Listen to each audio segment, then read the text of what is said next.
Iga Swiatek de nouveau sur le toit du tennis mondial, le PSG qui se déplace à Milan en Ligue des Champions, l'éventualité de voir les Jeux Olympiques en France en 2030 ou encore un match de basket féminin de la Ligue universitaire américaine à Paris, c'est le menu de la Revue Sport du 7 novembre 2023.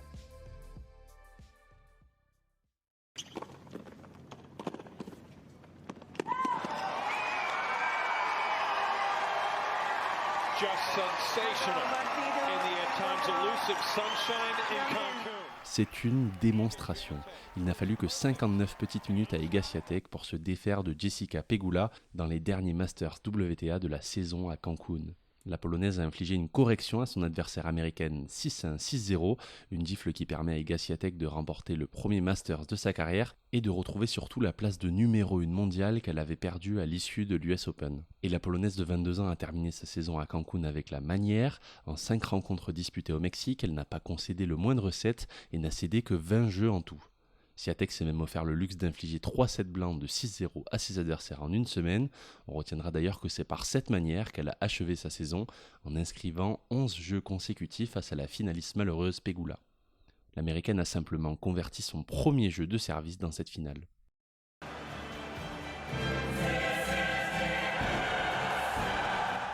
C'est un match crucial qui attend le Paris Saint-Germain dans le stade bouillant de San Siro. Les Parisiens ont rendez-vous ce soir avec le Milan AC pour entamer la phase retour et le 4e match de leur poule F en Ligue des Champions. Un succès face aux Rossoneri permettrait au Paris Saint-Germain de définitivement écarter les Italiens de la première place du groupe en les éloignant à 7 points d'écart pour les 2 derniers matchs. Une option non négligeable dans un des groupes les plus relevés de la compétition. L'autre confrontation de groupe opposera les Anglais de Newcastle United et les Allemands du Borussia Dortmund, toutes deux dos à dos dans ce groupe avec 4 points et dont un match nul pourrait faire les affaires du Paris Saint-Germain. Avec un 11 titulaire qui fonctionne très bien depuis plusieurs matchs, il ne devrait pas y avoir de surprise dans la composition concoctée par Luis Enrique. Seule incertitude en attaque, Randal Kolo Muani. Le Français devrait avoir les faveurs du technicien espagnol pour accompagner Kylian Mbappé et Ousmane Dembélé sur le front de l'attaque parisienne. Néanmoins, il ne serait pas exclu que Gonzalo Ramos puisse débuter le match. Les Jeux Olympiques 2030 auront-ils lieu dans les Alpes françaises ? Voilà une question de plus en plus prise au sérieux et étudiée dans l'Hexagone et prochainement au Comité international olympique. Une première étape clé aura lieu aujourd'hui à Paris avec la présentation des grandes lignes de cette candidature dans une conférence de presse par les porteurs de ce projet commun, les régions Auvergne-Rhône-Alpes et Provence-Alpes-Côte d'Azur. Une présentation dans la capitale qui fera office de répétition générale avant un passage le 21 novembre prochain à Lausanne, lors de la prochaine réunion du Comité international olympique. Les 2 présidents de région, Laurent Wauquiez et Renaud Muselier, devraient y dévoiler des premiers sites de compétition ainsi que le budget retenu pour l'objectif de réaliser les premiers Jeux d'hiver durables. Mais cette nouvelle candidature française à des Jeux ne fait pas l'unanimité. Des opposants à la tenue de ces Jeux olympiques d'hiver en France, réunis au sein du collectif NoJO, réclament dans une pétition que les citoyens français soient consultés par référendum pour la décision finale.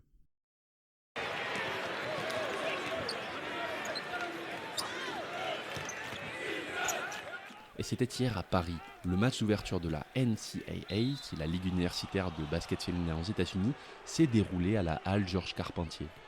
La rencontre, qui opposait les Notre-Dame Fighting Irish aux South Carolina Gamecocks, avait pour vocation de promouvoir la visibilité du basket féminin. South Carolina s'est imposé largement 100-71.